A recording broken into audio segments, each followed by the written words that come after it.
بسم الله، اهلا وسهلا بحضراتكم وحلقه جديده وامسيه كرويه جديده من فايق في المونديال.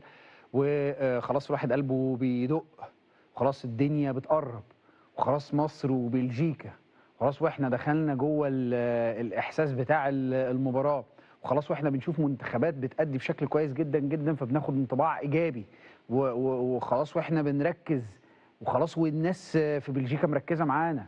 والله مركزين. النهارده هجيب لكم تقرير معمول في واحده من الصحف البلجيكيه بيشرح طريقه لعب منتخب مصر، وياخد بالهم من ايه وما ياخدوش بالهم من ايه. ودي نقطه مهمه برضه هبقى اجيها في وقتها، لان هي برضه بتدي لك انطباع انه يا جماعه والله العظيم احنا مش قاعدين كلنا ما حدش عارف. ده جايبين لك اللعيبه بالاسماء كلها، لعيبه منتخب مصر بالاسماء، عشان بس الناس تقول لك ايه انتوا بتتكلموا بتحللوا. ايوه يا باشا، من نحلل منتخب مصر؟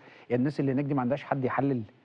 يعني طب ما عندهاش حد يعرف؟ احنا ما احنا عارفين بلجيكا وبنحكي فيها وبنتكلم فيها، فهم اكيد عارفين. خلاص الموضوع ده بقى خايب قوي، ها خايب قوي قوي لما حد يقول لك انت بتتكلم هنا وسايب المنتخب اللي هناك. طب انت كده بتشاور لهم خيابه قوي، صح؟ لان هم عندهم بقى محللين اداء اكيد، صح؟ شوف سبحان الله، اكيد فعارفين ايه اللي بيحصل. وعندهم صحفيين برضو رياضيين، شوف سبحان الله، اكيد برضو بيطلعوا على اخبار منتخب مصر ويعرف ايه اللي بيحصل. فبقت يعني ما اظنش بقى، ها خلاص الكلام ده بقى ولا عهده بقى من زمان، ودلوقتي كل الناس بتتفرج على كل الناس وكل الناس عارفه كل حاجه. امبارح منتخب المغرب عمل ماتش قوي جدا جدا قدام المنتخب البرازيلي، وليس مستغربا الحقيقه، لانه انت برضو خد بالك، انت بتبتدي من حيث ما انتهيت. ومنتخب المغرب لم يكن مفاجئا على الاطلاق، ما قدمه من اداء كبير جدا قدام المنتخب البرازيلي. هتقولي ازاي يا عم مش مفاجئ؟ ايوه برضو انا مش بكلمك على منتخب لسه بيستكشف نفسه او بيثبت نفسه، او لسه بيعمل حاله الابهار او الانبهار. هو مش ده ولا ده، هو منتخب اوريدي عبر عن نفسه وقدم نفسه في الكره العالميه كمنتخب عربي كبير. منتخب المغرب رابع العالم. فايه بقى؟ فطبيعي جدا يبقى اللي انت شفته قدام منتخب البرازيل كتف بكتف. هستحوذ، هبني.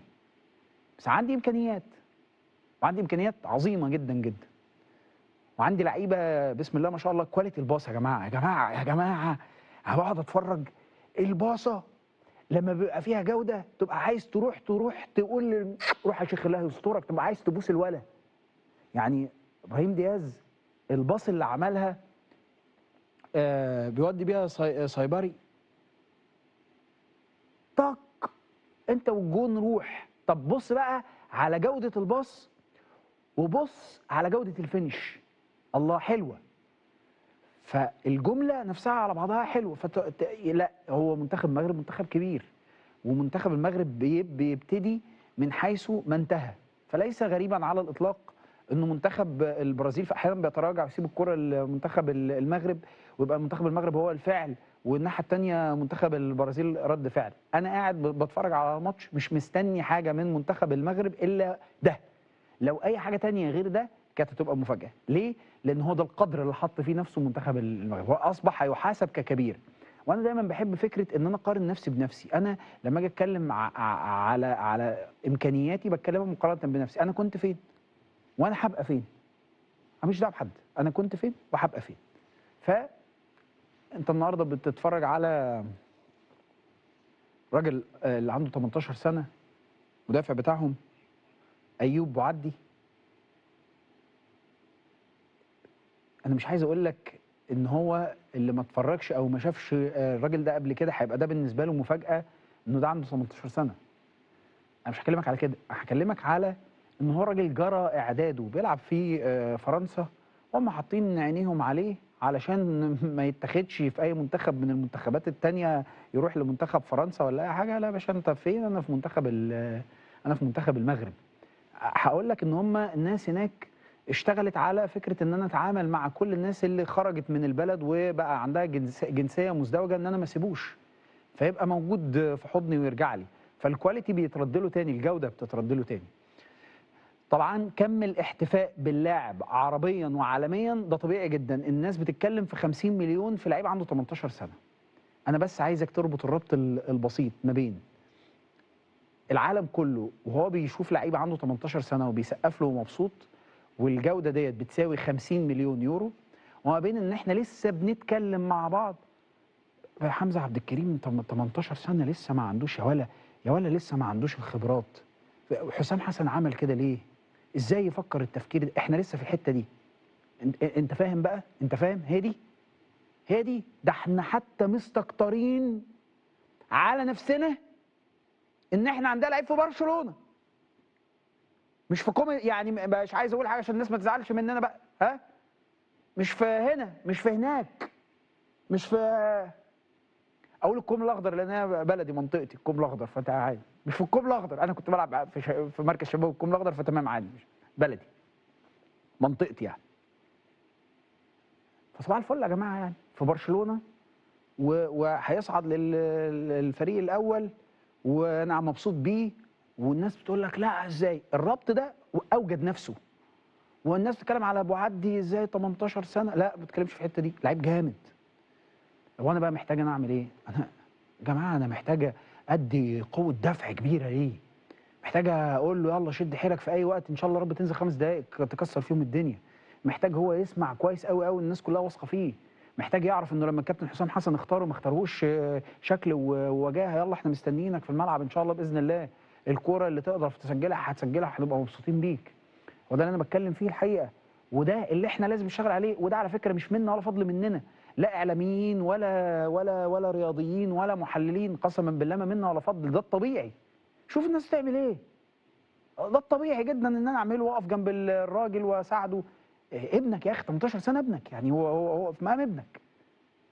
ف 2007 ايوب 2007 ما شاء الله ربنا يحميه ويحفظه يا رب، بعد عنه الاصابات، حاجه كويسه جدا جدا. طيب نروح بقى لتفاصيل منتخبنا الوطني. وصلت بسلامه الله بعثه منتخب مصر اللي هي سياتل الامريكيه، كانت جايه على متن طائره خاصه.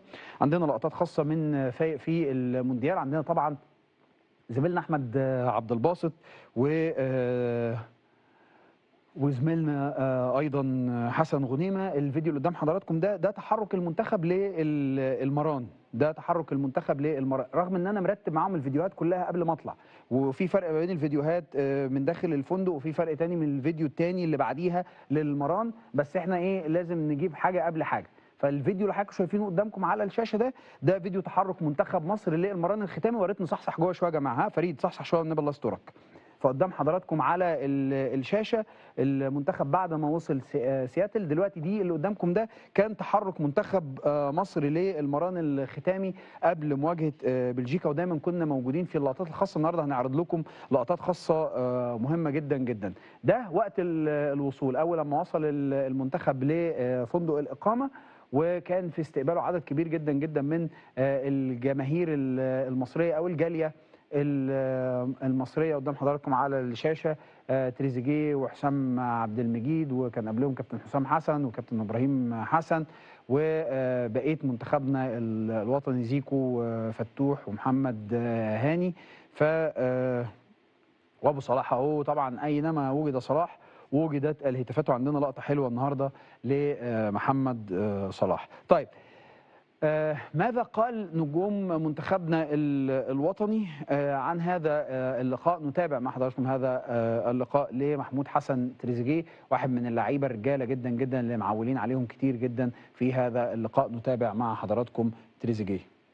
طبعا اكيد مباراه صعبه. منتخب بلجيكا منتخب كبير وعنده احسن لعيبه من احسن لعيبه في العالم، بس احنا طبعا منتخب ان شاء الله، احنا ان شاء الله منتخب قوي. مش هقدر اقول كده ان شاء الله غير بكره. ان شاء الله هتشوفوا منتخب قوي جدا ان شاء الله. كلنا وحده واحده، وكلنا بقالنا كتير من يوم 21 واحنا في معسكر، وكلنا اللعيبه كلها مستعده، واللعيبه كلها مستنيه كاس العالم ده بفارغ الصبر. وان شاء الله نقدر باذن الله نحقق حاجه بكره ونفرح جمهورنا باذن الله. كابتن حسام مدرب كبير ووصل لنا بيوصل لنا طبعا الاحساس اللي هو بتاعنا، اللي احنا كمصريين حاسينه. واللعيبه كلها مستنيه الماتش بكره، ومستنيه كاس العالم، لان الناس كلها تعبت عشان تكون موجوده هنا. المشوار كان طويل جدا، وان شاء الله نقدر نفرح بلدنا ان شاء الله. الواحد الحمد لله بقى له 12 سنه في المنتخب، غير المنتخب الشباب والناشئين والاولمبي. نعتبر من عنده 16 سنه وبلعب منتخب مصر. فطبعا الواحد يعني الحمد لله الواحد بيجتهد وبيتعب، وكله توفيق من عند ربنا. فان هو يكون موجود الحمد لله في 2 كاس عالم. طبعا الواحد الحمد لله ناس كتير تعبت معايا ان انا اوصل للهدف ده، مراتي واهلي واخواتي وكل الناس. فالواحد الحمد لله ان شاء الله يكون كاس العالم ده يكون مختلف عن كاس العالم اللي قبل كده ان شاء الله، وان شاء الله ربنا يكرم باذن الله. طبعا كابتن حسام طبعا مدرب كبير، والواحد طبعا ليه الشرف ان هو يشتغل مع كابتن حسام، وطبعا اكيد مبسوط لما الكابتن بيحتاجني في اي حاجه اكون موجود في اي وقت. ان شاء الله كلنا اللعيبه كلها هنا متابعه كل حاجه، واللعيبه كلها مستنيه اللي هي ان شاء الله نرجع مصر ان شاء الله كلنا رافعين راسنا وكلنا مبسوطين وباصين للناس باذن الله، وربنا يسعد الشعب المصري ان شاء الله. ان شاء الله باذن الله. زي ما قال تريزيجيه من اللعيبه الكبيره واللعيبه المسؤوله دايما. ان شاء الله نعمل حاجه تبقى تليق بمنتخبنا الوطني، ونبقى فاهمين كويس قوي ان احنا نعمل اللي علينا فقط لا غير. ده اهم شيء. ياسر ابراهيم واحد من نجوم منتخبنا الوطني ايضا نتابع مع حضراتكم ماذا قال. كأس العالم عاملة ازاي، والأهمية طبعا للماتش البداية. احنا عاملين حساب لمنتخب طبعا بلجيكا وعارفين أهميته وقوة الفريق عاملة ازاي، اشتغلنا عليها وذاكرنا مع بعض كلنا كلاعيبة وكجهاز فني طبعا مع الكابتن حسام، وإن شاء الله يعني نقدر نعمل حاجة كويسة في الماتش، وكل التوفيق حليفا لنا يا رب. يعني طبعا دي حاجة كبيرة طبعا مفتخر بيها إن أنا بمثل منتخب مصر في كأس العالم، ودي أول مشاركة ليا. باذن الله اقدر اكون اضافه للمنتخب ولزمايلي والمصريين كلهم ان شاء الله. الكابتن حسام دايما بينقل لنا صوره المشجع للمدرب يعني، والشارع المصري عامل ازاي والناس بتفكر ازاي، واحنا مش اقل من حد، وبيتكلم معانا دايما على اللي احنا لازم نفرح الناس، والناس ديت في ظهرنا وداعم لينا دايما، فلازم ان شاء الله نلعب باسم مصر ونفرح الناس دي دايما. مش ضغط ولا حاجه، انا بتمنى لهم التوفيق وكل حاجه، بس انت مطالب، انت بتلعب باسم مصر طبعا، وبتمنى التوفيق طبعا لاشقائنا العرب كلهم، والمنتخبات العربيه كلها ان شاء الله تعمل بطوله كويسه. بس احنا طبعا كمصر احنا مركزين في نفسنا اهم حاجه، وباذن الله نعمل بطوله كويسه ان شاء الله، نقدر نساعدكم ونفرحكم ان شاء الله، ونسعد الشعب المصري كله. طيب من ياسر ابراهيم نتحول لواحد ايضا من نجوم دفاع منتخبنا الوطني رامي ربيعه، نتابع مع حضراتكم هذه التصريحات. مباراة صعبة، وخصوصا ان هي في بداية المجموعة، فانت محتاج ان انت تركز وتطلع كل اللي عندك، لان الماتش ده اللي هيفرق معاك وهيركبك المجموعة. بنعمل اللي علينا وانت مركز فيها زي ما انا قلت لك، لان ده مباراة مع اقوى، يعني يعتبر اقوى فريق في منتخب في المجموعه، مع اول مباراه في المجموعه، فانت بتحاول تطلع كل اللي عندك عشان تبقى مريح نفسك بعد كده ان شاء الله. لا ما فيش ضغط على اللعيبه المصريه خالص، احنا عارفين احنا هدفنا ايه، وعارفين احنا عايزين ايه من البدايه. عندك اهداف من بدايه اول ما دخلت كاس العالم ده بتحاول تحققها، ما عندكش ضغط خالص، انت بتعمل لعبك وبتعمل امكانياتك، وكلنا واثقين في بعض، فهنشوف ان شاء الله بكره باذن الله. ما بتفكرش في المباريات اللي قبل كده، كل مباراه ليه وضعه وكل مباراه ليه نتائجه.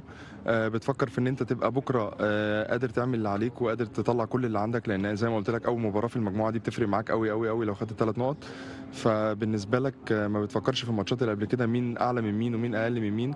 بالعكس ما فيش مشكله خالص، ما انت لعبت روسيا ودي، وكنت في كاس العالم كنت خسران منها وكسبتها في استاد القاهره، فما لهاش مقاييس المباريات اللي قبل كده يعني.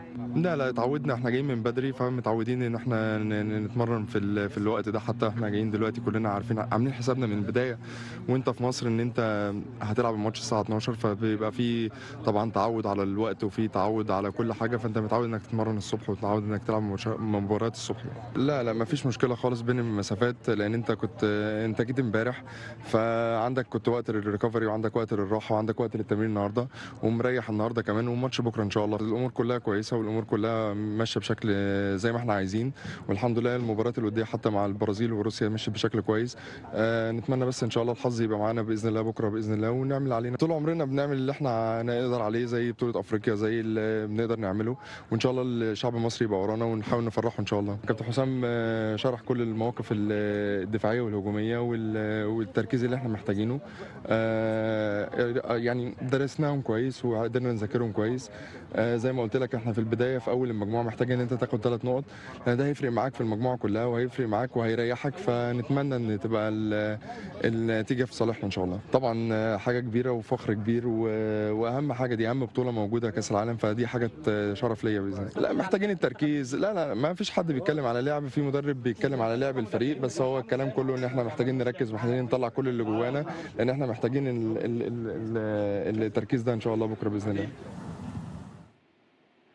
ما فيش حاجه ان شاء الله باذن الله في الكواليس هتفوتك، فانت هتلاقي عندنا كل اللي نفسك فيه. كواليس هتلاقي، اخبار هتلاقي، مداخله هتلاقي، لقاءات مع نجوم منتخب مصر هتلاقي، مؤتمر صحفي ومتابعه هتلاقي، تحليل فني شافي وافي هتلاقي، اراء من النجوم هتلاقي، تحليل اكتر دقه وفي يعني امور ليها علاقه بالتفاصيل الصغيره، هتلاقي كل حاجه ان شاء الله باذن الله بفضل الله في رحلتنا معاكم في المونديال. طيب دي بروينا واحد من نجوم منتخب بلجيكا ماذا قال في المؤتمر الصحفي؟ تعالوا نتابع مع حضراتكم. من الصعب الجزم بذلك. من الواضح أنني غبت عن الملاعب ل4 أو 5 أشهر، لكنني شعرت حقا في بداية الموسم وحتى عندما عدت أنني كنت بحالة جيدة جدا. بالنظر إلى كل ما حدث أعتقد أنني واجهت أسلوبا مختلفا تماما في إيطاليا مقارنة بالطريقة التي كنت ألعب بها، فقد كنت معتادا على الأجواء في إنجلترا، لذا بطريقة ما هناك بعض الأمور التي يمكنك الاستفادة منها مثل التعلم كيفية الدفاع المتأخر والدفاع العميق وكل هذا القبيل، لذا بالتأكيد أنت تأخذ بعض الأشياء معك. وسيكون من اللطيف رؤية محمد صلاح مجددا، وأعرف عمر مرموش أيضا، لقد لعبت ضد مو لمدة 10 سنوات، كما أن أطفالنا كانوا يذهبون إلى نفس المدرسة، لذا كنت أراه من وقت لآخر إنه شخص رائع حقا، وسيكون من اللطيف رؤيته، وسيكون من الرائع التنافس أمامه مجددا. أعتقد أنه يجب علينا بالتأكيد أن نلعب بأمان وحذر في البداية، ومن ثم نبحث عن الفرص وعندما تلوح لنا، ولكن من الواضح أننا نعلم أن مواجهة مصر ستكون صعبة بعض الشيء، فهم يلعبون بأسلوب بدني قوي للغاية، لذا لن يكون من السهل إيجاد الكثير من الثغرات، ولكننا سنحرص على أن نكون مستعدين وآمل أن نتمكن من خلق بعض الفرص. أعتقد أن هذا أمر رائع. ربما أعيش الآن فترة في مسيرتي تمكنني من الاستمتاع بالأمر بشكل أكبر. أعتقد أنه عندما تكون أصغر سنا يكون الشيء الوحيد الذي تريده هو فقط لعب كرة القدم، لعب كرة القدم دون الانشغال حقا بما يدور في الخارج. فأنا أشعر بوعي وفهم أفضل لما يعنيه أن تمثل بلدك للمرة الرابعة. إنه لشرف لي أن أتواجد هنا بعد اللعب للمنتخب الوطني لنحو 16 عاما، وهذا يعني أنني قدمت شيئا جيدا، وآمل أن أتمكن من خوض بطولة جيدة وتقديم مستوى مميز لبلجيكا.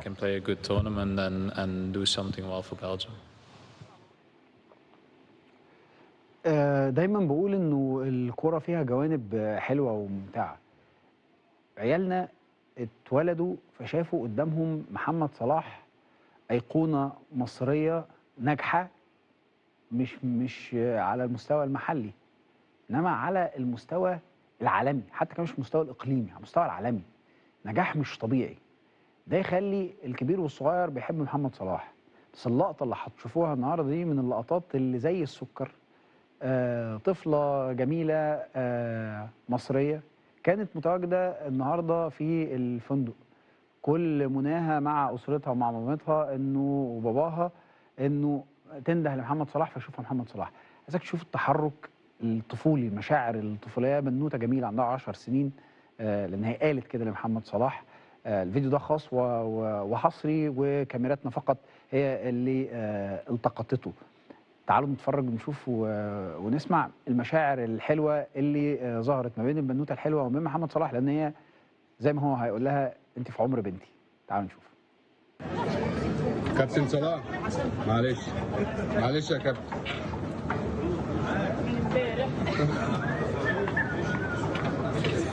كانت بتعيط يا كابتن والله.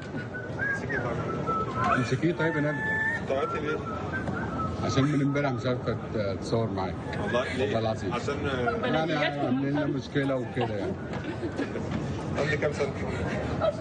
حضرت تاني اصغر منك. شكرا. بتعيط ازاي؟ شكرا ربنا يوفقك يا رب. تسلم يا كابتن. شكرا يا حبيبي، الله يخليك، مع السلامه.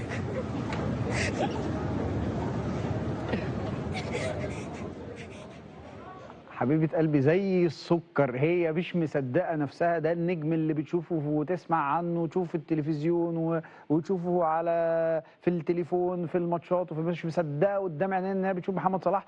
بص بتترمي في حضنه حبيبتي، هي مش مصدقة. بص يعني كلها لقطات تلقائية جدا جدا وفطرية، ومش مصدقة ان هي واقفة قدام محمد صلاح. طب صوروني تاني، هو ده بجد بيحصل؟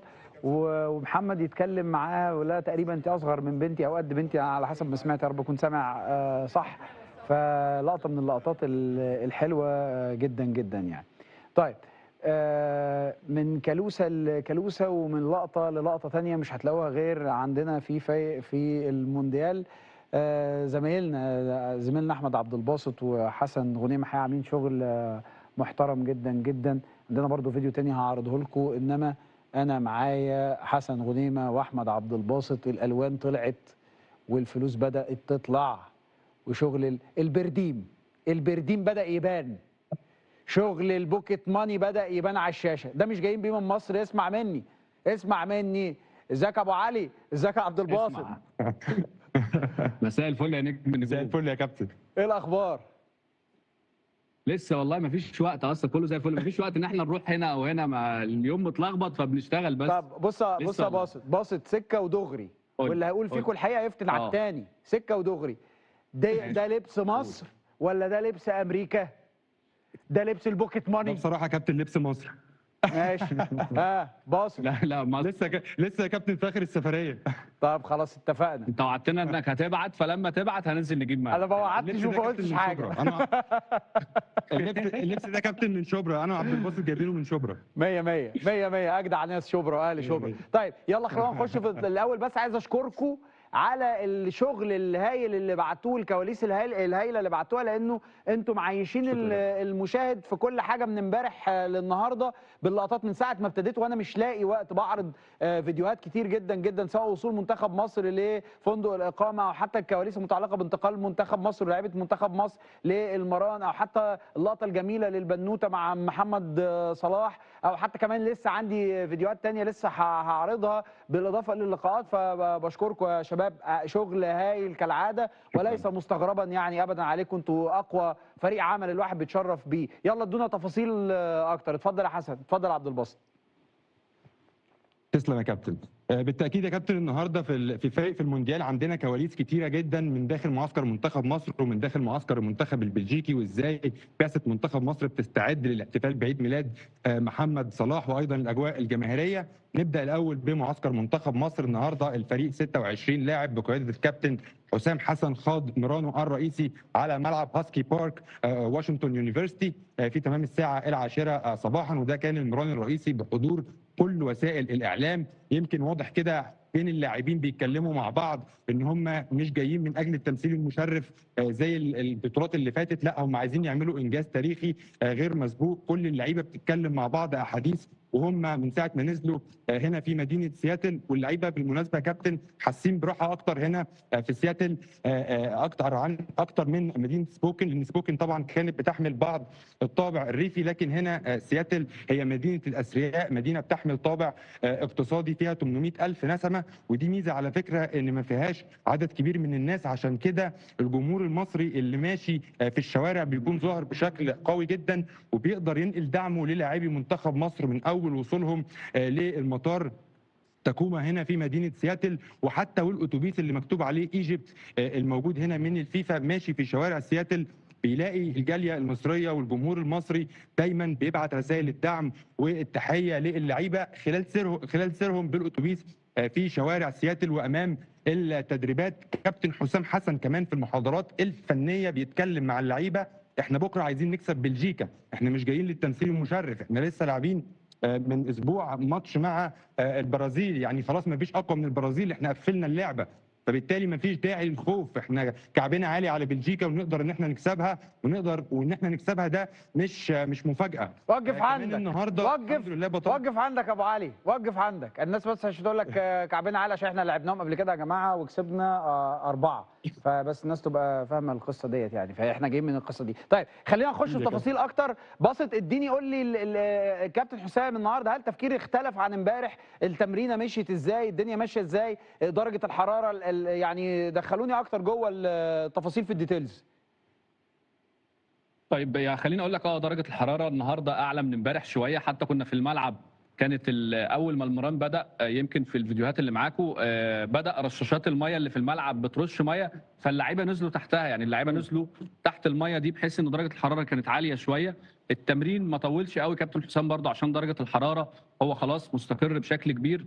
عمل تقسيمه صغيره النهارده كده من خلالها يعني ممكن نقول لك انه التشكيل الاقرب للمباراه واللي هو يعني عدل فيه شويه على اللي قلناه امبارح بحيث الناس تبقى موجوده معانا في الصوره.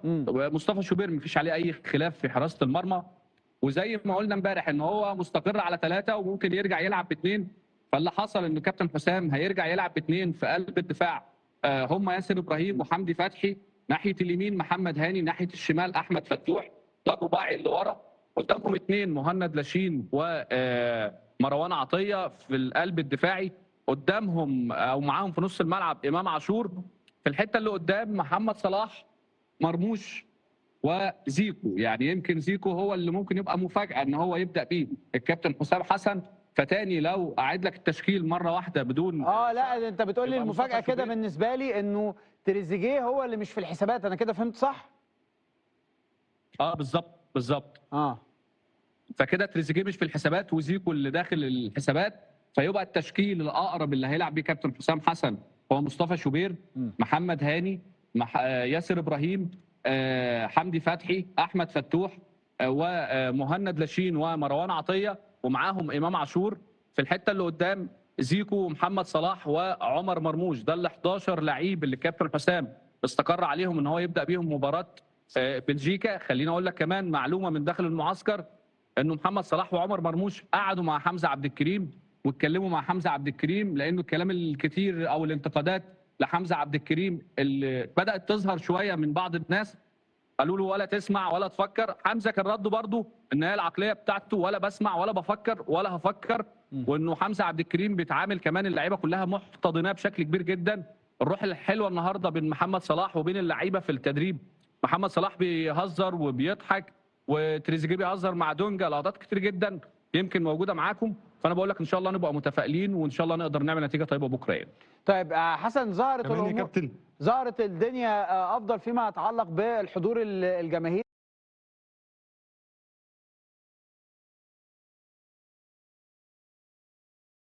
توقعاتك ايه او المعلومات اللي عندك ايه فيما يتعلق بالحضور الجماهيري المصري؟ يعني خلاص ساعه الاستاد قربت ان هي تكون فول كاباسيتي، بكره الملعب هيكون ممتلئ عن اخره، لكن ده لسه ما تمش بشكل رسمي يا كابتن. يمكن حتى الان يعني تم بيع حوالي 85% من التذاكر، لكن في ال 24 ساعه دي عدد كبير جدا من الجماهير المصريه بتتوافد هنا على مدينه سياتل عشان يدعموا منتخبنا الوطني. توقعي الشخصي ان بكره الاستاد هيكون ممتلئ عن اخره. كمان داخل معسكر منتخبنا الوطني يعني المهندس هاني ابو ريده رئيس اتحاد الكوره واعضاء اتحاد الكوره يعني بيجهزوا كده للاحتفال بعيد ميلاد محمد صلاح، ممكن يكون عقب المباراه عشان تركيز اللعيبه هيكون كده عيد ميلاد جميل بيليق بمحمد صلاح. مجهزين له مركب الشمس وحجر رشيد مكتوب عليه اسم محمد صلاح عن طريق شركه مصريه وطنيه بتعمل تشابه ما بين الاثار المصريه القديمه، وبتطلع بشهاده عشان تقدر ان هي تعدي المطار. وبالفعل حجر رشيد ومركب الشمس من الشركه وصل هنا لسياتل عشان يبقى هديه قيمه لمحمد صلاح في عيد ميلاده. كمان يا كابتن عايز اقول لك انه على الجانب الاخر معسكر المنتخب البلجيكي مهتم جدا بالمباراه، وجارسيا المدير الفني بيطالب لاعيبته بعدم الاستهتار بالمباراه تماما. ده مش كده وبس، تعامل بعض الاحتياطات لموضوع ارتفاع درجه الحراره بيخلي اللعيبه تقفل التكييف داخل غرف الفندق عشان يتعودوا على الحر والحراره وان هم يعرقوا داخل الاوضه ويكون الموضوع بالنسبه لهم مش كتير. وكمان وفر لهم كولينج فيست، دي حاجه كده عباره عن فيست بيتلبس تحت الفانيلا عامل زي الكمادات اللي بتتحط للاطفال الصغيرين لما بيسخنوا، او حاجه كده زي ما يكون تيشيرت عامل زي التكييف عشان من المتوقع بكره ان درجات الحراره هتزيد 4 درجات عن دلوقتي. عشان كده معسكر المنتخب البلجيكي اكيد بيستعد بقوه ايضا للمنتخب المصري. طيب عبد الباسط، عندك حاجه عايز تقولها قبل ما اختم معاك انت وحسن؟ في اي اضافات عايز تقولها؟ لا انا كله تمام. هو بس هو بس النهارده في مؤتمر لسه هيبقى بعد ساعتين من الوقت اللي احنا بنتكلم معاك فيه. هذا المؤتمر هيحضره الكابتن حسام حسن، والاقرب انه يحضروا معاه تريزيجيه. هيتكلم على المباراه بكره بشكل كامل. بالنسبه للجمهور المصري لازم نديهم حقهم، هم عاملين تجمع النهارده كبير ان شاء الله هنروح ونغطيه. كل الجماهير المصريه متجمعه هنا النهارده الساعه 5 بتوقيت سياتل علشان خاطر يعلنوا عن دعم ومؤازره لمنتخب مصر ويكونوا موجودين معاهم بكره في المباراه. كمان يا كابتن هنا في سياتل كان في تجمع موجود على السوشيال ميديا لكل جماهير الزمالك عاوزين يتجمعوا علشان يساندوا منتخب مصر، وبالمره كمان في الطريق يحتفلوا ببطوله الدوري. يعني بيستغلوا تجمع المصريين هنا في سياتل يشجعوا منتخب مصر ويحتفلوا ببطوله الدوري اللي فاز بيها نادي الزمالك. ده شيء عظيم جدا. حسن بشكرك شكرا جزيلا. عبد الباسط اشكرك شكرا جزيلا، وكامل تمنياتنا ان شاء الله باذن الله بالتوفيق ليكم ولمنتخبنا الوطني. ولو هتتنقلوا لاي منطقه ثانيه من منطقه المشجعين واحنا على الهوا، يا ريت يبقى في ما بيننا وبين بعض رساله ثانيه نشوف الاجواء والدنيا ماشيه ازاي. بشكركم شكرا جزيلا يا نجوم. شكرا جزيلا. احمد عبد الباسط، حسن غنيمه كانوا متواجدين معنا من مدينه سياتل. طيب كابتن حسام حسن معروف ان هو كابتن حسام حسن. كابتن حسام حسن لما يضيع الكوره واحنا بنلعب واحد في النص، هل ينفع ينزل في النص؟ انا بسال السؤال، ينفع ينزل في النص؟ لا ما ينفعش ينزل في النص. طب بلاش الكابتن ابراهيم حسن ضاع الكوره، هل ينفع الكابتن ابراهيم حسن لما يضيع الكوره واديها للكابتن طارق سليمان مثلا يعني ينفع ينزل في النص؟ لا ما ينفعش طبعا ينزل في النص. ينزل الكابتن محمد عبد الواحد في النص، وحتى هو ما ضيعش الكوره. يعني تعالوا نشوف كده الفيديو ده قدام حضراتكم من الفيديوهات الطريفه اللطيفه. احنا المفروض ان احنا بنلعب واحد في النص اهو اللي بنقول عليه 31 اهو ماشي. طيب الكابتن محمد عبد الواحد والكابتن طارق والكابتن حسام والكابتن ابراهيم. طيب وادي واحد، ادي الثاني. طب ادي الثانيه. طب خلاص اتقطعت اهي. انزل بقى كابتن حسام، انزل يا كابتن حسام، انزل يا كابتن حسام. لا هو اللي ضيع الكابتن حسام. انزل يا كابتن حسام، انت اللي ضيعت الكره كابتن طارق حبيبي. لا نزل برضو الكابتن طارق.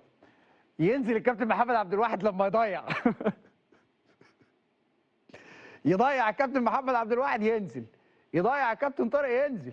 لكن بص اهو مين اللي ضيع دلوقتي؟ كابتن حسام. مين اللي ينزل؟ الكابتن عبد الواحد. معروفه يعني ما فيهاش، هي فيها كلام. طب اللي بعدها ها، مين اللي ضيع؟ كابتن عبد الواحد. فمين اللي ينزل؟ كابتن محمد عبد الواحد. اهو سهله بسيطه. تاني بقى، تالت، رابع.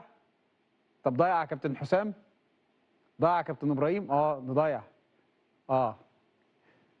بس اللي ضيع غير الكابتن حسام والكابتن ابراهيم ينزل، عشان بس نبقى متفقين. واحده من اللقطات الطريفه الناس بتسلي وقتها جوه المران، وفي نفس الوقت ادينا بنحاول نجيب لكم كل حاجه، كل تفصيله كبيره وصغيره. ودينا عرفنا معلومه مهمه جدا جدا. كابتن حسام حسن والكابتن ابراهيم حسن بيمارسوا سلطاتهم على الجهاز المعاون وما بيرضوش ينزلوا في النص لما بيضيعوا الكوره. بعد الفاصل كلام مهم جدا كرويا وفنيا مع ملوك التحليل، تامر بدوي، محمود فايز، عمر عبد الله، محمد عماره. ملوك التحليل بجد في مراجعه ليله الامتحان. هذه هي المراجعه النهائيه. اللي عايز يتمزج، اللي عايز يشوف حاجه في الماتش بكره ويبقى فاهم اكتر، اللي عايز يشوف منتخب بلجيكا. خلاص احنا حافظين منتخب مصر وفاهمين اللي ممكن يحصل تغييرتين بيفاجئنا بيهم عبد الباسط، بس احنا عايزين نشوف السيناريو بتاع بلجيكا ايه. فاللي عايز يعيش معانا الاجواء، سندوتشاتك بقى للاسف لان احنا مش في القهوه النهارده، سندوتشاتك تجهزها بنفسك، شويه الجبنه بطماطم وكوبايه الشاي، وتعالى نفرج بقى على شويه شغل كره حلوين فايقين رايقين. خليكم معانا بعد هذا الفاصل.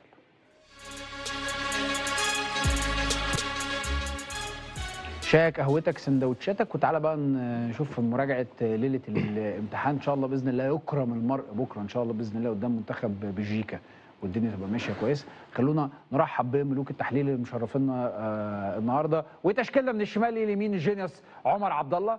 ازيك يا عمر؟ حبيبي يا ايمن، ايه الاخبار؟ اخبارك ايه؟ الحمد لله كله زي الفل. زي الفل الحمد لله. كابتننا الكبير الخبير الاجنبي بتاعنا كابتن محمود فايز. يا كابتن فايز مساء الجمال. مساء الفل عليك يا هيما. كلمني حبه عن الشياكه يعني انت مالك بعض ما عندكم والله. لا والله بعض ما عندكم. ابدا ما تحرجناش. والله بعض ما عندكم. اسال سؤال. اتفضل. لو جبتني اجابه صحيحه. لا بلاش بقى، بلاش بالله عليك.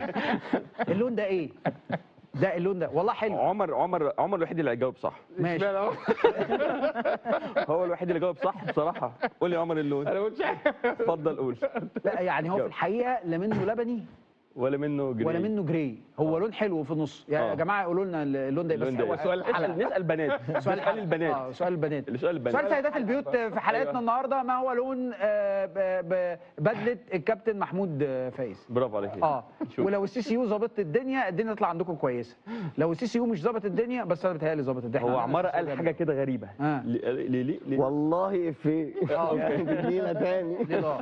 ورحب بملك التحليل الذي عاد الينا من جديد كابتن تامر بدوي زكاتيمو. يا مساء الفل يا هيما. مبارك يا غزال. وحشني جدا. فين ختم النسر؟ ارفع ختم النسر. موجود يا اهو موجود كده. موجود الكابتن تامر بدوي، عشان بس حضراتكم تبقوا عارفين بياخد معاه البتاعه، ياخدها يطلع بيها يسافر يرجع. محدش يشوفها. ما بيرضاش يديها لحد. لا والله هسيبها. قسما بالله ما هسيبها لكم.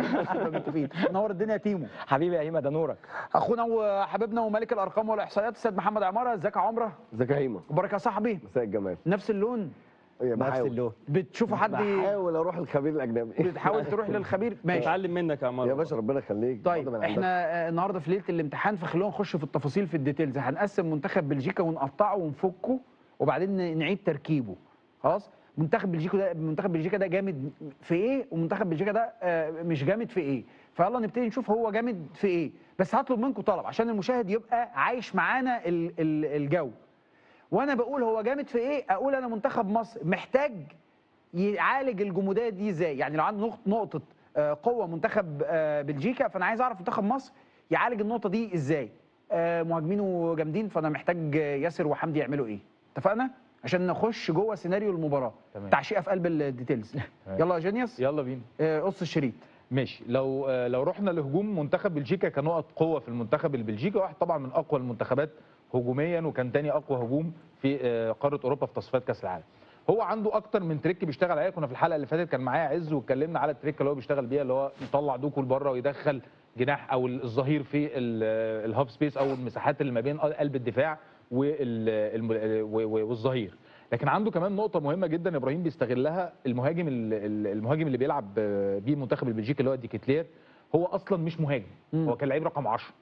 فمتوظف بقاله اكتر من سنتين، او متوظف في الفتره الاخيره كلاعب مهاجم وهمي، فبيتحرك كتير بره الخطوط وبيطلع لينك اب ما بين الخطوط كتير، فبيستغلوه في بعض اللقطات في الكرات الطويله. ده برضو سيناريو المنتخب البلجيكي قد يلجا ليه استكمالا للي احنا اتكلمنا فيه في الحلقه اللي فاتت. طبعا الكباتن هيتكلموا في نقط القوه من وجهه نظرهم. فتعالوا نشوف منتخب بلجيكا ازاي ممكن يلجا للكرات الطويله اللي ممكن تعمل لنا مشكله ونعالجها ازاي. عشان برضو احنا كان عندنا جزء كبير، او الكره لو تفتكر كره فينيسيوس في مباراه البرازيل كانت عباره عن كره طويله وعز شرحها باستفاضه لما خرج.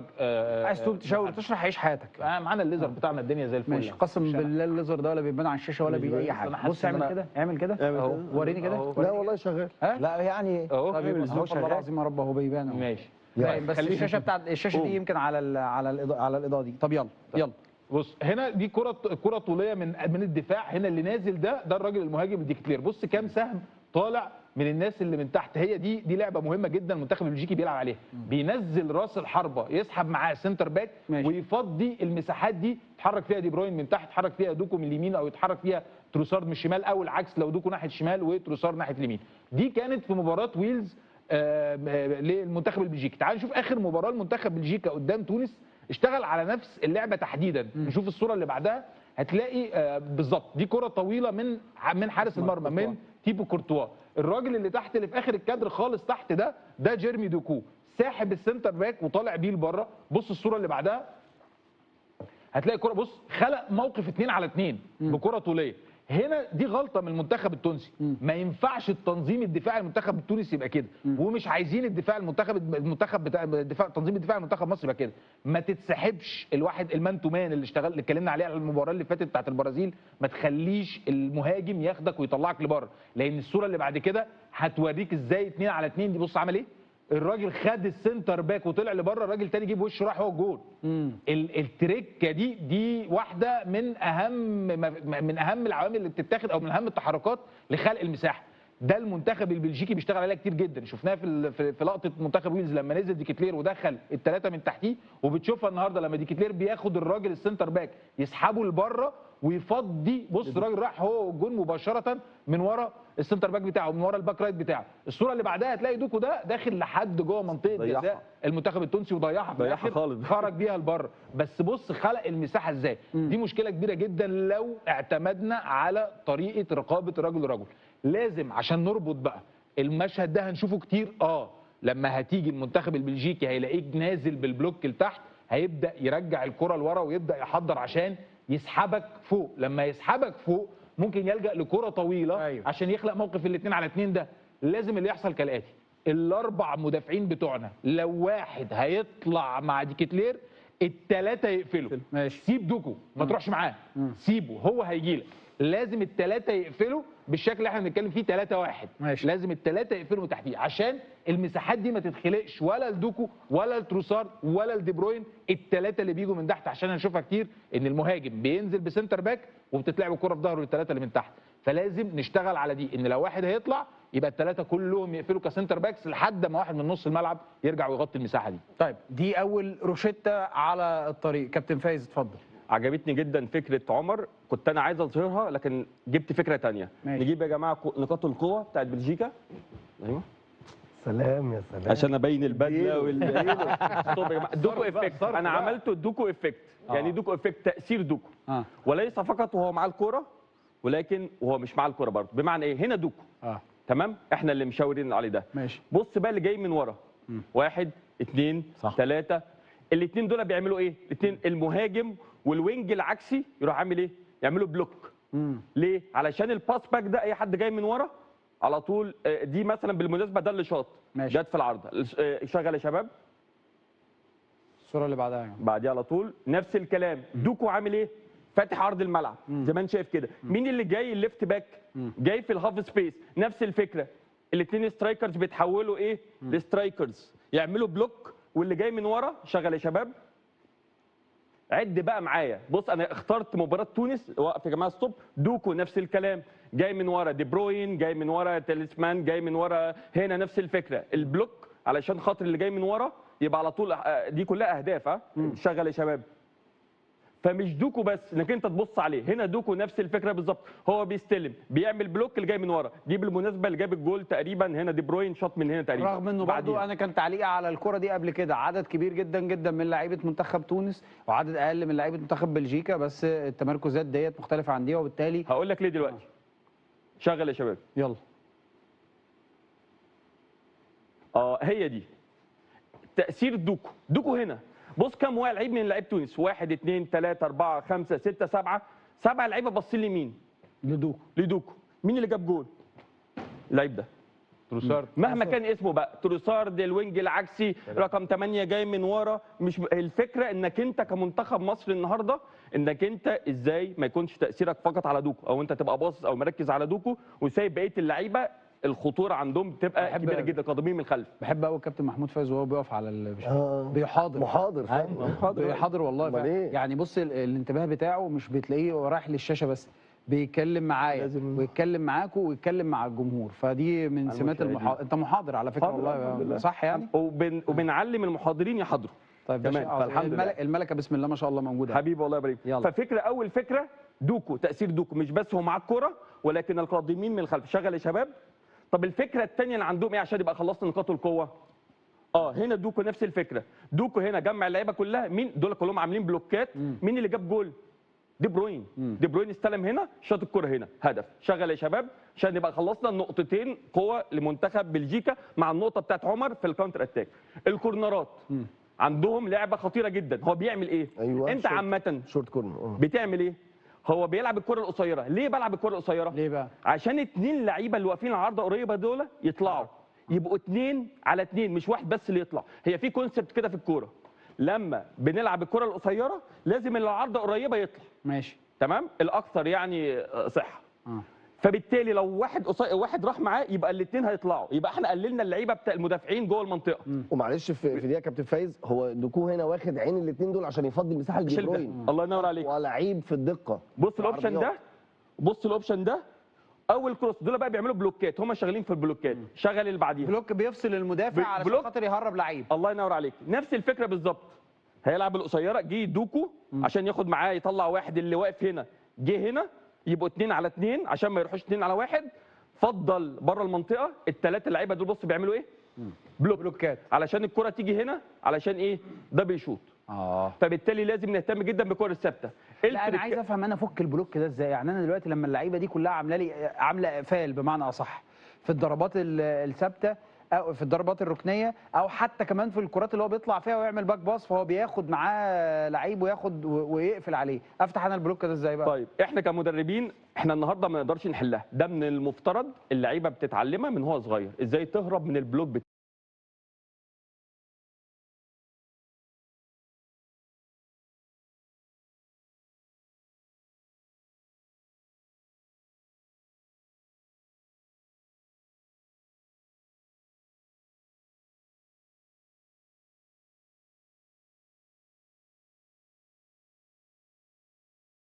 البلوك دي ان انا بمنع اللعيبه اللي هو الخصم يعني بتاع ما يطلعش هنا، بعمل له سكرين، يعني بعمل سكرين بالظبط كده، بقفل عليه بحيث ان انا افضي مساحه في لعيب ايا ما يكون هو اسمه ايه، شكله فين، مكانه ايه، بفضيها له بحيث ان هو بالظبط على طبق من ده. بالظبط. هنحلها ازاي؟ ان احنا لازم نطلع دي بتبقى فروق فرديه بحته. انت التكتيك بتاعك بتحاول تشتغل عليها، لكن صعب جدا. ما نقدرش نقول مثلا مين على عرضه قريب، عمر مرموش، ما نقدرش نقول له يا عمر ما تطلعش، ما هو لازم هيطلع، لانه لو عمر مرموش ما طلعش من هنا ده هيباصي لدوكو، دوكو هيروح هو دي بروين 2 على 1. انا اللي فهمته منك انه في عندهم 2 من التكنيكس اللي بيلعبوا بيها الضربات الركنيه، اما على القريبه في كتير كمان، في تاني كتير والله. انا اخترت لك اكتر 2 متكررين، لكن هم عندهم اكتر من تريكات. عندهم واحد بيروح على العارضه الثانيه، عندهم كتير، عندهم تريكات كتيره جدا وبيستخدموها وبيجيبوها اهداف وبيستخدموها كلها، حافظينها صم، عشان لو واحده متذاكره الثانيه تشتغل. الله ينور عليك. لا تشتغل. وممكن بكره تلاقي غير ده. دي بقى اللي هي بيرفعوا ايديهم كده، فلما الله ينور عليك. في الضربات الثابته هقول لك اللي بيرفع برضه يا ابراهيم يوري تيليمانز اكتر من تكنيك، لان التكنيكس دي لما بتتعمل مره في الماتش ما بتتكررش تاني. يعني هو لو عمل لك واحده بكورنر على مرتين بتركه معينه ما بيكررهاش اللي بعديها على طول، بيعمل واحد تاني. انا بخاف قوي بصراحه يا جماعه من الضربات الركنيه والضربات الثابته ديت والكرات بخاف من الحاجات دي عندنا. لسه الماتش بكره ما تقلقش. طب نرجع للنقطه الاولى واربطها لك لمنتخب مصر عشان يبقى خلصنا خلصنا ايه. اشتغل يا شباب الديفنس، حته الديفنس بتاعت منتخب مصر والخمسه. انا عارف ان انا سبقت في حته، لكن هنرجع تاني لنقاط القوه نكملها عشان اربطها بدي عشان نبقى قفلناها. اشتغل يا جماعه الديفنس. ديفنس بتاع منتخب مصر لما بتلعب بخمسه ستوب، ادي الخمسه الخط الدفاعي، ادي 2 في نص الملعب، وينجات ما كانش عندنا وينجات لان فتوح ومحمد هاني بيلعبوا وينج باك. شغل يا شباب. احنا لعبنا كده قصاد البرازيل. شغل شغل شغل شغل تمام. مروان عمال يدور في لعيبه جايه وراه كتير. ستوب. المنظر ده كده فكرك بايه؟ فكركم بايه يا شباب؟ هو الجون بتاع تونس نفس دوكو بالظبط. دوكو مع الكوره واللعيبه دي بروين جاي من ورا واللعيبه البلجيكيين جايين من ورا عشان يتحركوا هنا بين الخطوط. بص عشان كده اعتقد كابتن حسام بكره ممكن يلعب ب4، لان هو جرب 4 وجرب 5 وجرب 4 تاني وجرب 5 تاني. شغل يا شباب. بص نفس الفكره بالظبط. نفس الفكره بالظبط. شغل يا شباب. فاحنا مش عايزين نتحط بكره في موقف زي ده. هنبدا نتكلم فيها ازاي نقدر نعمل ايه التشكيل المناسب. نفس الفكره 2 في عرض الملعب كبير جدا، الكوره راحت في الاطراف، ادي 5 ورا، قطعنا الكوره جينا اتقطعت منها تاني. نفس الفكره. بص افتكر كده دوكو واللعيبه جايه من ورا بالظبط اللي احنا شفناها. نفس الفكره يا شباب. طيب برضه بنحط ايدينا على نقطه مهمه جدا يا تامر، ليها علاقه بالضربات الثابته والضربات الركنيه وتبين نقاط القوه عند المنتخب البلجيكي. ماذا ايضا كمان عن منتخب بلجيكا؟ عايز تقول لنا ايه؟ متفق مع عمر ومتفق مع كابتن فايز على الشغل الهجومي بتاع بلجيكا، وان هم ابرز حاجه بيشتغلوا عليها ان هم لما بيسلموا دوكو في الطرف الشمال ان هو الراجل حافظ ان في دايما 2 بيخرجوا علشان يقابلوه ويحدوا من الدريبل بتاعه والمهاره بتاعته. في التوقيت اللي 2 بيخرجوا فيه يقابلوه بيبدا يتحرك يا اما يوري تيليمانز يا اما كيفن دي بروينه، بيتحرك في المساحه اللي هي ما بين السنتر باك اليمين والباك رايت اللي بيخرج يقابل دوكو، وبتتعمل التمريره في ظهر المدافعين. طيب انا واجه الكلام ده ازاي؟ رغم ان الكباتن كلها واحنا في الاوضه قبل ما ندخل على الهواء كلهم مختلفين معايا في طريقه 5. بس انا مقتنع جدا ان احنا لازم نقابلهم بكره ب5. ليه؟ هقول لك من وجهه نظري. اولا لازم نعرف الناس هي ايه الهاف سبيس عشان لما يبقوا سامعينها يبقوا عارفين، الساده المشاهدين يبقوا عارفين. الهاف سبيس باختصار شديد يا هيما اللي هي المساحه اللي من خط ال 18 بالطول لخط ال6 بالطول، اللي هي المساحه دي. ماشي. طيب هو كيفن دي بروين لما بيفرد الملعب بيطلع معاه 2 بيقابلوه، مظبوط؟ دوكو ولا دي بروين؟ عفوا دوكو لما بيتطرف وبيستلم عند الخط بيطلع يقابله الله 2. حلو قوي قوي ما شاء الله. تمام. في التوقيت اللي بيطلع فيه 2 مدافعين يقابلوه بيجي واحد من الاثنين، يا اما يوري تيليمانز كابتن التيم رقم 8 يتحرك في المساحه اللي اتكلمنا عليها اللي هي الهاف سبيس، يا اما بيجي كيفن دي بروين هو اللي بينفذها ويوري تيليمانز مين هو المدافع اللي الثاني رقم 10 ده مين ده مثلا؟ اللي هو ده 6 ولا سنتر؟ لا سيبك من الارقام، انا بتكلم يعني بصرف النظر. ماشي. فاثنين بيقابلوه والراجل مين هم الاثنين قصدي؟ باك يمين ومين؟ عامة لما بتيجي لما في أي فرقة بتقابله ب4، يعني مثلا يا كابتن فايز لو الشباب حضروا أول صورة لحالات كابتن فايز في صورة من ورا الجول. الصورة من ورا الجول لازم يجريها. أول صورة بعد حالة اللي من ورا الجول. خلينا في اللي عندك. طيب أنا علشان أقابل الفكرة دي أولا دوكو عنده إنكار ذات مرعب. يعني إيه إنكار ذات؟ يعني ما هواش فينيسيوس جونيور. فينيسيوس جونيور لما بيحب يستخدم الدريبل والمهاره بيحب هو اللي يفنش. ماشي. دوكوم عنده انكار ذات في معظم العابه. ماشي. يصنع، يخلي زمايله هم اللي يجيبوا، يعمل تمريره. لو حد قابل كيفن دي بروين اللي جاي من تحت او يوري تيليمانز قابل من تحت والاثنين حاولوا يرجعوا، هو بيدخل في الاوقات دي ممكن يشوف. ماشي. طيب انا علشان اقابل الخطوره دي كلها ولو فرضنا ان في 2 هيخرجوا له، الاثنين دول اللي هم هاني وياسر. مين؟ هاني ومين؟ لسه هقول لك. هم مش هي كره يا شباب، مش قران ولا كتاب دين، قابله للتعديل وللتحريف، وارد جدا في حاله مراكزهم ما تقولش ده بيبقى يبقى ممكن هاني ومروان. مظبوط. هاني ومروان ممكن يبقى هاني، ومن وجهه نظري رامي ربيعه. علشان كده انا لسه هقول لك هو عشان بيلعب ب5. ماشي. علشان ان انت بيلعب ب5 يعني هي كانت فكره ثانيه واحده بس عشان افهم. المهم ان انت تقصد ان الراجل ده هتراقب مراقبه ثنائيه، مش فارق معاك الاسماء، مش فارق معاك المراكز دلوقتي. كده في 2 هيخرجوا لدوكو. طيب انا لما 2 يخرجوا لدوكو مين اللي هيتولى مهمه الراجل ده؟ السنتر باك الخامس اللي هو القلب الدفاع اللي هو من المفترض حمدي فتحي. يا ريت الشباب يجيبوا الصوره اللي انا بقول لك عليها اللي هي اول صوره في ماتش تونس بعد الكادر اللي من ورا، اللي بعديها على طول يا شباب، اللي بعديها على طول انا متاكد اللي هي في مباراه تونس اللي شاط فيها دي بروين. ايه دي؟ بس شكرا. طيب انت النهارده لما دوكو، اولا ده منتخب تونس اللي لابس ابيض، دوكو دخل لجوه، بص كيفن دي بروين فين، والراجل اللي على شمال الحكم يا هيما ده فين اللزق اهو، ده يوري تيليمانز كابتن التيم، وده كيفن دي بروين. طيب الراجل لما هيدخل ده مين اللي هيتولاه؟ المفروض ان انا لازم على طول حمدي فتحي يبقى فاضي، ما يكونش مراقب حد. ماشي. ليه؟ عشان هو اللي يروح. لو رجعت على البورد تاني هنا بوجهه نظري الاثنين الافضل 2 يخرجوا يقابلوا دوكو، هو هيكون محمد هاني وراه بيأمن مكانه على طول في ظهره رامي ربيعه. طيب مين اللي هيستنى الراجل اللي جاي في الهاف سبيس؟ هو برافو عليك يا فادي. مين؟ حمدي فتحي هو اللي يخرج. عشان كده من وجهه نظري ال3 اللي يلعبوا في قلب الدفاع حمدي فتحي، رامي ربيعه، لان رامي لاعب كتير سنتر باك ناحيه اليمين ولعب باك رايت مع الاهلي فعارف خصائص الباك رايت، وهيأمن محمد هاني. يبقى هاني ورامي ربيعه دايما بيخرجوا لرقابه دوكو، والراجل اللي بيتحرك في الهاف سبيس حمدي فتحي هو اللي بيطلع له. ومن وجهه نظري علشان اللي عمر قاله ان ده بيفرض نفسه عليا انه يكون حسام عبد المجيد، لان حسام عبد المجيد هو اول لعيب المدافع الوحيد اللي في مصر اللي كسر ال 190. بتتكلم على لوكاكو متر 92، بتتكلم على كيتيلا 192. احنا ما عندناش ولا واحد داخل في ال 190. عبد المنعم 104 او 105. 194 193 ميتشي سنتر باك. ماشي كمل. انت بتتكلم ان حسام لازم يكون هو اللي بيأمن الراجل المهاجم اللي مستني علشان يخلق المساحه، ودايما بتلاقيه قاطع على القايم البعيد علشان ما يخليش السنتر باكين يروحوا يقطعوا على المساحه اللي الراجل جاي فيها في الهاف سبيس. عشان كده دايما يا هيما ببقى بفضل ان يكون في مدافع حر هو اللي يغطي الراجل اللي بيجي في الهاف سبيس. عظيم. طيب يا ريت بقى توريني الصوره معلش اللي هي بتاعه تونس اللي كانوا واقفين عليها. ماشي. اللي هي بتاعه محمد بالحاج محمود اللي هو لعيب تونس او الياس سخيري. الاثنين هنا هيما هنفرض ان ده بقى مروان، يعني في الصوره بتاعه او ماشي هوريها لك بنظري على الصوره، وبرده حاله الكابتن فايز لما عرض اول حاله في ماتش البرازيل لما هو كان اعترض على طريقه الخمسه. ده محمد ده الياس سخيري لعيب النص الملعب بتاع تونس، لما طلع لدوكو اتخلقت المساحه دي. شايف المساحه قد ايه؟ نقفلها للناس دي طيب علشان كده انا مش عاوز الراجل بتاع نص الملعب يطلع. مين اللي بيطلع لدوكو مع، اعتبر ان ده محمد هاني. ماشي. مين اللي يطلع لدوكو مع محمد هاني؟ رامي ربيعه. طيب ومين اللي ياخد الراجل ده؟ اعتبر ان ده حمدي فتحي.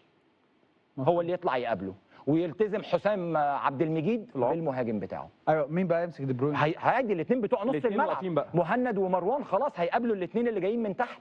طيب. علشان احافظ على عمق الملعب، لانه منتخب بلجيكا قليل جدا لما بيشتغل على الاطراف بشكل كلاسيكي او صريح، اللي هو ان انا افرد الملعب على الاطراف واشتغل على العرضيات. طيب. لان دوكو اصلا مش اشول. وبالمناسبه كمان عشان اثبت لك ان هم ما بيشتغلوش في الطرف الشمال شغل اطراف تيبيكال واضح وصريح، هو اصلا توميتاي اللي هو الباك ليفت اللي بيلعب في فولهام هو اصلا كمان مش اشول، فبيوقفوا علشان يامن المساحه اللي في ظهر دوكو. خد بقى نايبك من الدنيا صبري. خلصت؟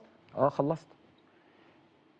في بظن يعني في فرق ما بين الافكار بتاعتنا واللي الكابتن حسام حسن شغال بيه.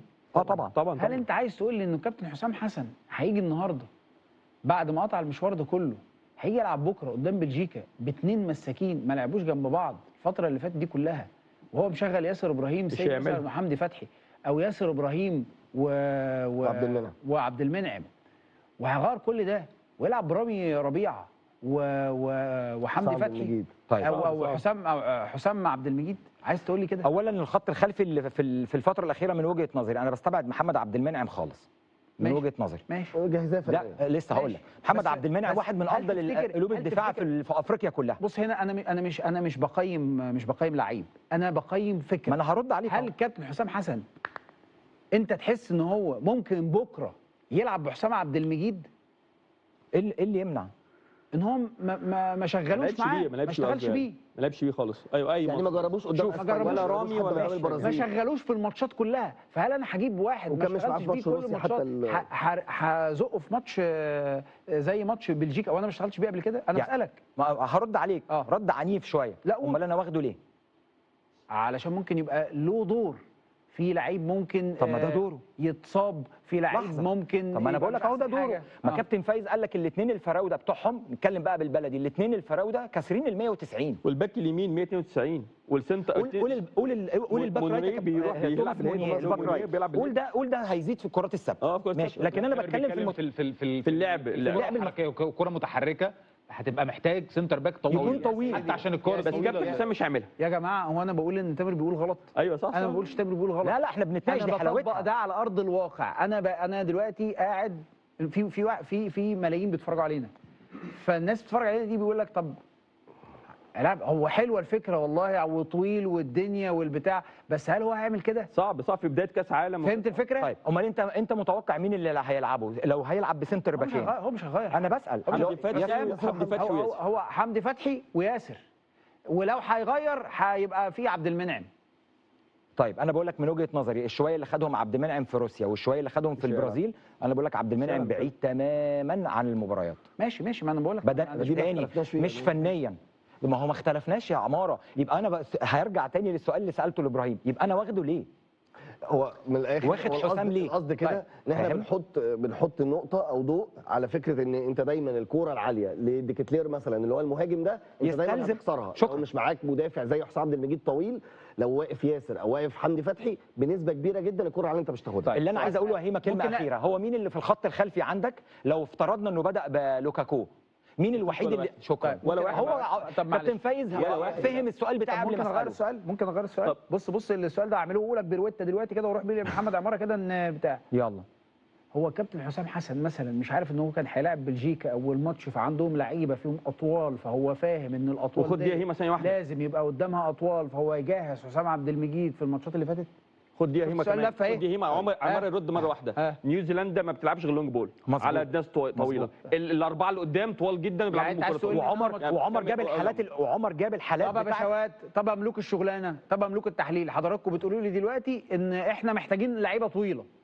مش لعيبه طويله ومميزه وجامده وعظيمه وكل حاجه. كم؟ هل انتوا يعني في مخيلتكم انه الكابتن حسام حسن ما كانش عارف ان هو هيلاعب الفرق ديت وهي عندها المميزات دي؟ هرد عليك والله ومش هتكلم تاني. طيب عمر جاب حالات ان منتخب بلجيكا اوقات بيطلع على المهاجم رقم 9 ولما جاب حالات تونس وقال لك احنا مش عاوزين نبقى بكره في الموقف بتاع 2 على 2، مظبوط؟ مش ده شفناها صوت وصوره؟ طيب مين انا بسالك سؤال، افرض افتراضا ان الراجل بتاع بلجيكا بدا بكره بلوكاكو، مين شاور لي على مين السنتر باك اللي عندك في الخط الخلفي يقدر يشترك في الكرات العاليه مع لوكاكو؟ طيب مين؟ ده كلام عظيم. طيب ده كلام عظيم. اقرب واحد ياسر عماره بس يخش معانا في الحوار. بس هسالك سؤال وتجاوبني بامانه. حاضر بذمتك يا شيخ. حاضر والله. انت مدرب منتخب مصر. حاضر. لعبت كاس عالم. حاضر. خلاص، وانت عندك بكره ماتش كانوا بيلعبوا ايه، اورجواي؟ اول ماتش اورجواي. اول ماتش اورجواي. ها؟ شغالين انتوا الماتشات الوديه كلها بتلعبوا باثنين جنب بعض. اي اثنين بقى انا مش فاكرهم، اي اثنين مساكين، كان حجازي وعلي جبر. نو واي كنا نغير. نو واي كنا نغير. نو واي. ما لو بص هو ده اللي انا عايز اقوله. بس يكون عيان بقى بس كده عشان بس لعيب درجه حرارته بقت 2000. بس في ظروف، معلش يا هيما، بس في ظروف بتفرض نفسها عليك ان انت تغير. اثبت لك هو نفس الجهاز اللي انت بتتكلم عليه. هو مش الجهاز كابتن محمود فايز وهيكتور كوبر كان عندهم قناعات في الوقت ده بباسم مرسي هناك، ولما خرج عن النص خلاص دخلنا مروان. ماشي، ما عنديش مشكله. بس هناك يعني في ظروف فرضت نفسها. لما يبقى بقى في ظروف قاهره. طيب اتفضل يا عماره. لازم نشطشط الدنيا كده ونخش في تفاصيل في الديتيلز. خش يا عم عماره، خش عليا يا عم عماره. طيب الكباتن شرحوا حالات كتير جدا لخطوره منتخب بلجيكا هجوميا تحديدا على كل مناطق الملعب، بس مهم ارجع بقى سنه لورا. تشكيل بلجيكا على ارض الملعب وهو فريق بيحضر عشان يبقى خدنا كل مراحل اللعبه بالنسبه يلا بينا. احنا خدنا الضربات الثابته، خدنا الهجوم، خدنا نقطه اللعيب الطويل، الكرات العاليه، فمهم نشرح التشكيل. فلو جبنا تشكيل بلجيكا على ارضيه الملعب دي نقطه مهمه جدا. احنا كده بلجيكا بتحضر، وادي منتخب تونس اهو بيضغط ميديم او بيضغط من نص الملعب.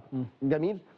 مهم قوي نبقى عارفين العلاقات بين لعيب زي ده ولعيب زي ده. دول الاثنين لعيبه نص الملعب، اونانا ويوري تيليمانز واونانا، الاثنين دول لعيبه استون فيلا، ففي اوريدي تعامل كبير جدا بينهم، تناغم كبير جدا بينهم. حلو التعبير، عجبني ان احنا نبقى فاهمين العلاقه اللي بين اللعيبه. لازم عشان فالاثنين قاريين بعض قوي. اونانا ده اللعيب ده هو الدستروير، هو اللعيب اللي هيجيب لك الكوره، هيفتك الكوره في المرتدات.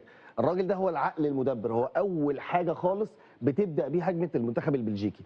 فدايما بيفضلوا المساحه، هتلاقي الباك ده بيلعب للباك ده، بيفضي الاونانا عشان الراجل ده دايما يبقى يفضل فاضي، عشان ده اللي هيشغل المجموعه اللي قدام. طيب الشكل اللي قدام ده اللي احنا بنشوفه بقى، الراجل الباك ده توماس ميونيه اللي كابتن فايز كان بيقول عليه. الراجل ده دايما طاير. ليه؟ بالمناسبه ده زميل تريزيجيه في تركيا. ممكن يواجهوا بعض اصلا.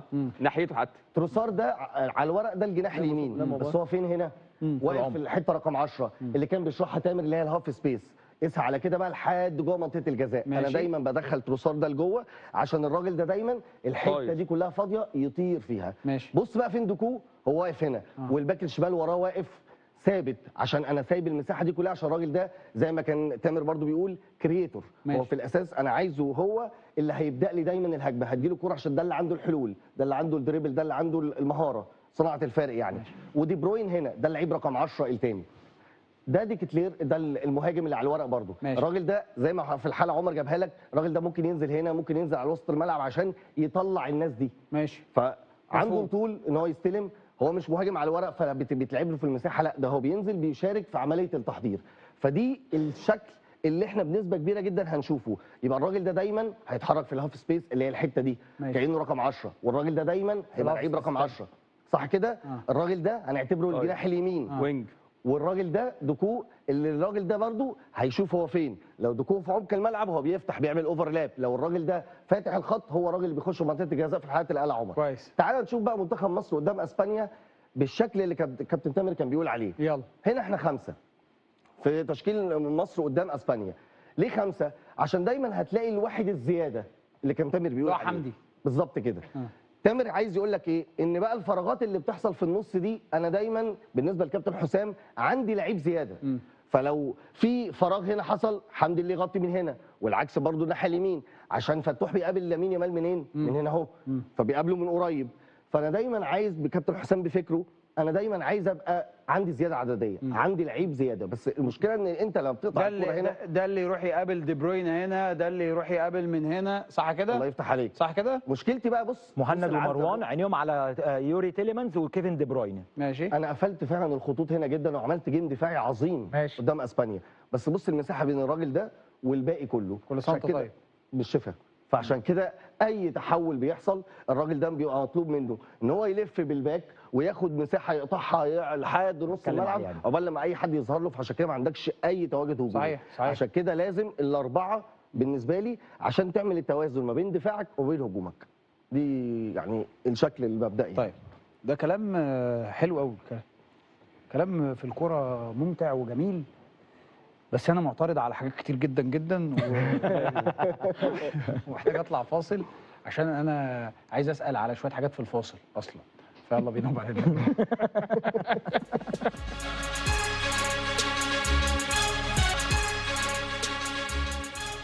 طب هل منتخب بلجيكا عنده نقط ضعف؟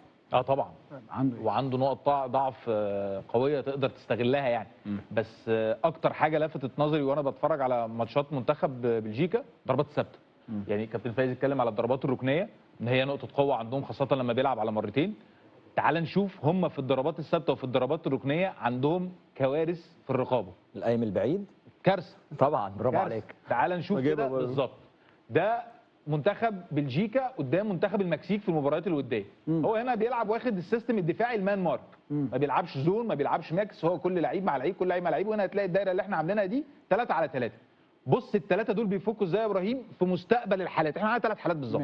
بص الصوره اللي بعدها، مجرد ما الكره بتتلعب بص المساحه اللي ورا دي القايم البعيد دي دايما فاضيه، دايما فاضيه. الثلاثه دول فكوا باثنين اتحركوا لقدام مع الراجل اللي خرج اللي خرج من الثلاثه، 2 اتحركوا لقدام اتعمل لهم بلوك، والراجل الثاني سحب نفسه من وراهم بقى فاضي تماما على القائم البعيد. بص الكره اللي بعديها الراجل ده جاب هنا بص لوحده، بص المرمى خالي تماما رغم ان هم كانوا 3 هنا بقوا 3 على 1 بدل ما كانوا 3 على 3، والراجل ده لوحده خالص.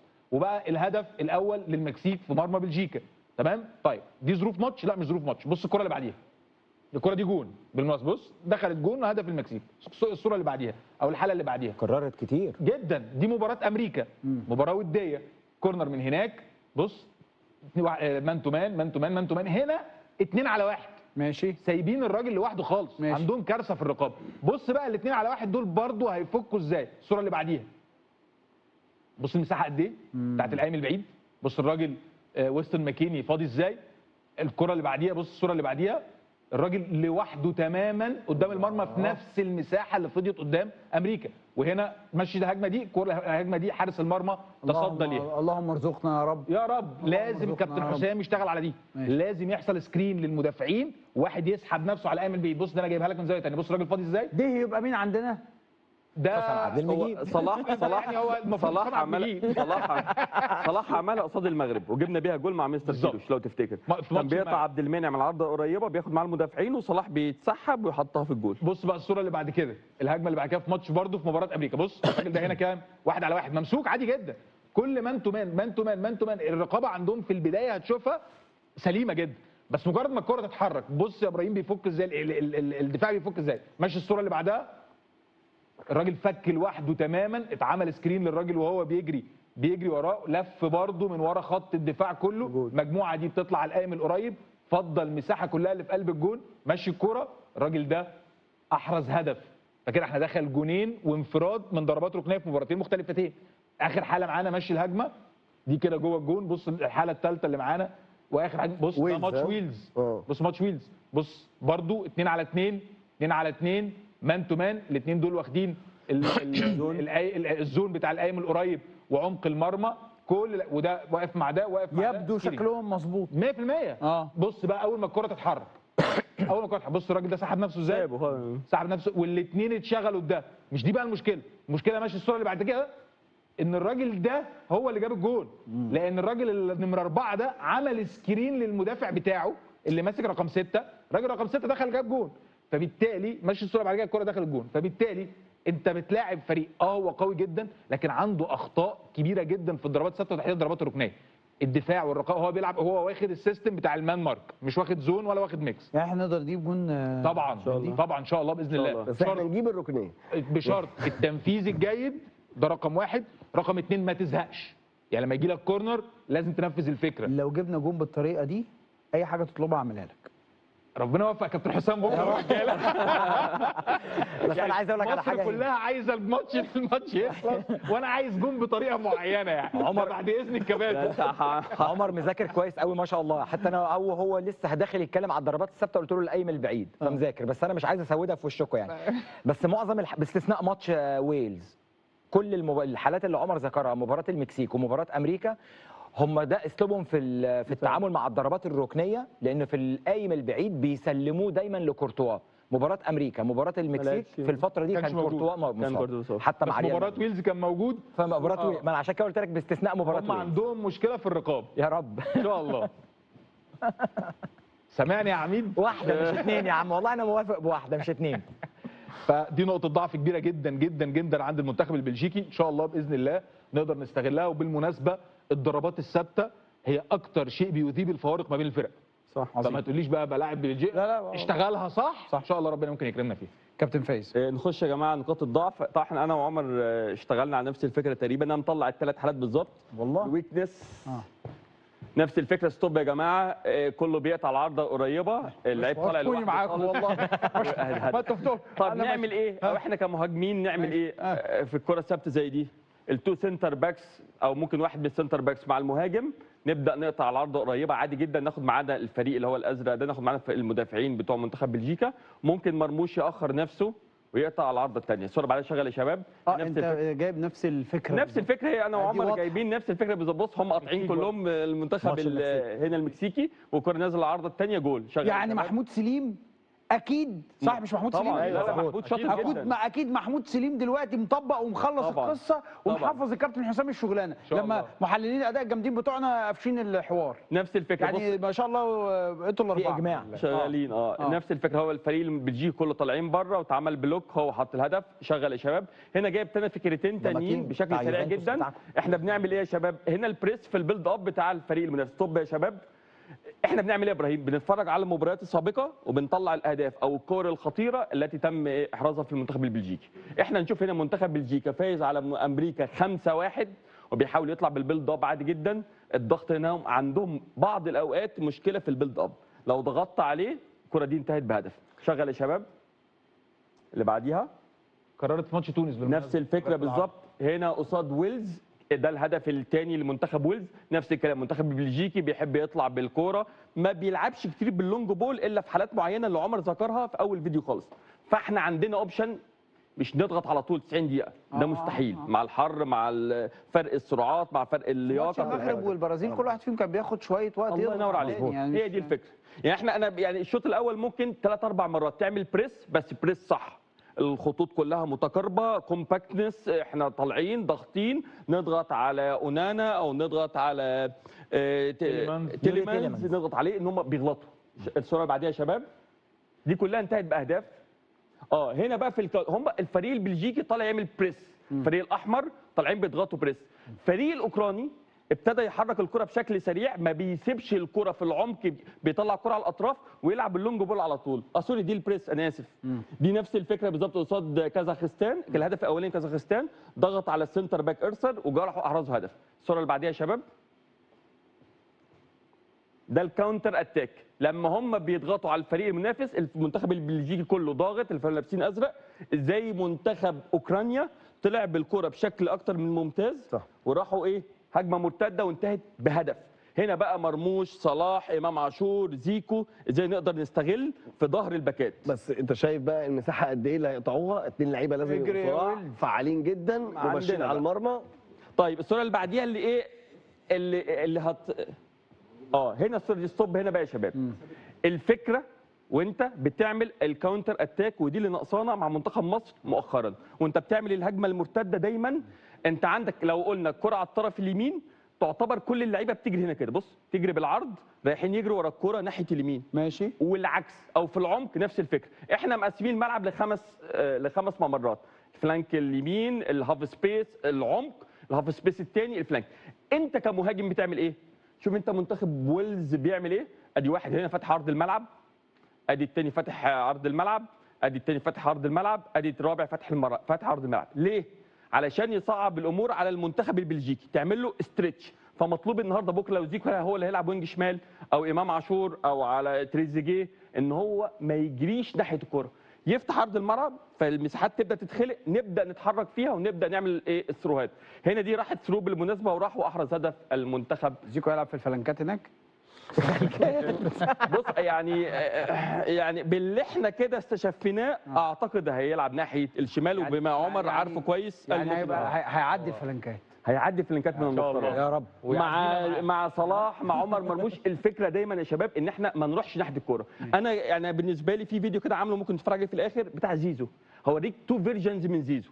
زيزو عندي بوتنشال قوي جدا، وعمل مباراه اسبانيا كما يقول الكتاب بالظبط. يعني وينج يمين ممتاز، فتح عرض الملعب بيدافع. عشان نلحق وقتنا، عشان نلحق نخش على اللي بعده. عندك حاجه ثانيه في هذا انا عادي لزيزو بقى، فيديو لزيزو وبعدين ممكن تتفرج بعدين نروح نشوف زيزو بعد ما نشوف كابتن تامر. عندك عشان ما افضلش رايح جاي يلا ممكن يجهزوا الحلقه الصوره تاني يا هيما بعد اذنك. الصوره هاجي لك الصوره بعد اذنك اللي هي بتاعه الكابتن فايز اللي من ورا الجول في ماتش بلجيكا وتونس. انا حاسس ان انا بحلق لكم اللي من ورا الجول. ليه؟ عاوز اوري لك الاسلوب بتاع بلجيكا وهم في الحاله الهجوميه بيدافعوا ازاي.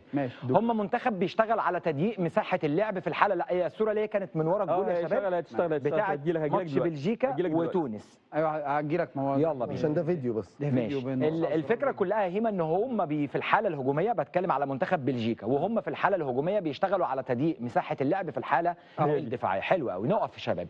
طيب بلجيكا طبعا هي اللي كانت لابسه احمر وتونس هي اللي كانت لابسه ابيض. طيب هنفرض ان الهجمه دي علينا، ماشي، ان احنا بكره بالمناسبه هنلبس ابيض. ماشي. طيب احنا في الحاله الدفاعيه، بص الخط الخلفي بتاع بلجيكا طالع فين؟ معدي الدايره. ماشي. ليه؟ ده الهدف اللي انا بقول لك عليه، تضييق مساحه اللعب في الحاله الدفاعيه اول لما اخسر الكوره.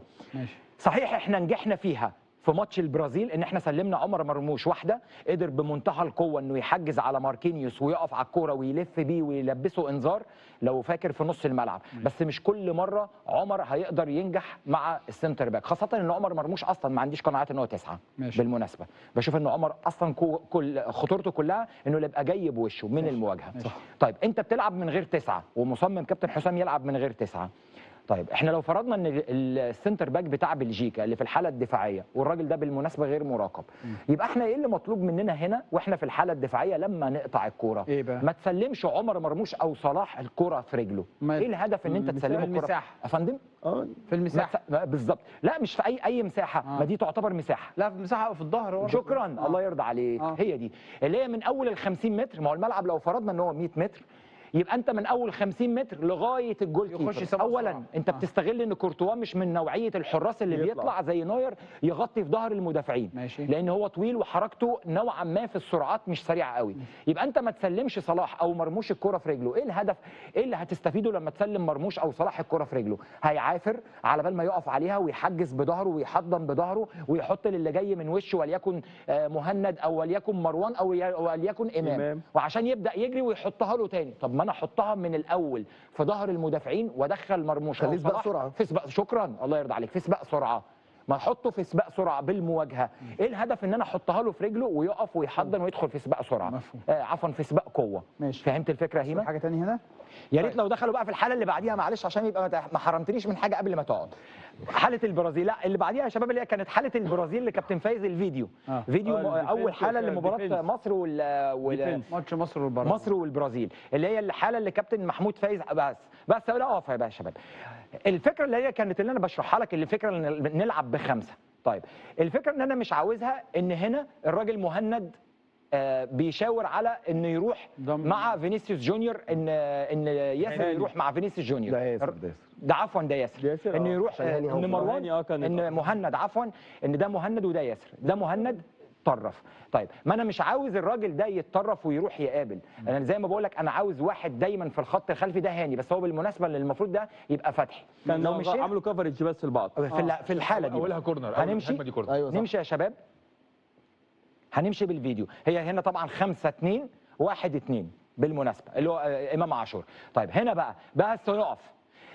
هنقف. الراجل مروان الكابتن فايز كان بيحرك ان هو يبقى عينه على الراجل اللي جاي من تحت، ده مظبوط. انا عاوز الراجل جاي يبقى عينه على يوري تيليمانز او كيفن دي بروين. كمل اللقطه. اقف. طيب الراجل ده لما يتحرك، احنا متفقين ان انا مش عاوز الراجل السنتر عفوا اللي في نص الملعب، الراجل الرقم 6 اللي هو يا مهند يا مروان، مش عاوزه يروح يتطرف. انا عاوز اللي يروح يقابل، افترض ده ياسر ابراهيم في الصوره دي، بس افترض ان التمركز الطبيعي بتاع هاني، عاوز اللي يطلع يقابل مع هاني هو يكون رامي ربيعه. اعتبر ان ده رامي ربيعه هو اللي يامن ظهره عشان احافظ على الراجل ده يكون في عمق الملعب، ولو هرب منه اتحرك تحت هو حمدي اللي يكون يطلع. ده تطبيق لفكره الخمسه اللي انت كنت عايزها. بالظبط. طيب عمار، نخش في تشكيل منتخب مصر ولا عندك حاجه تقولها؟ على منتخب مصر عموما. طيب واحنا شكلنا في الخروج بالكوره عشان مشينا تبع كلام الكباتن بالظبط. ماشي، نقول نفس الفكره بقى. انت هتقعد ولا هتقوم؟ لا هروح لفاصل. مستنيك. انا مكسل بقى لسه هقعد وهقوم تاني. توكل على الله. انتوا توكل على الله.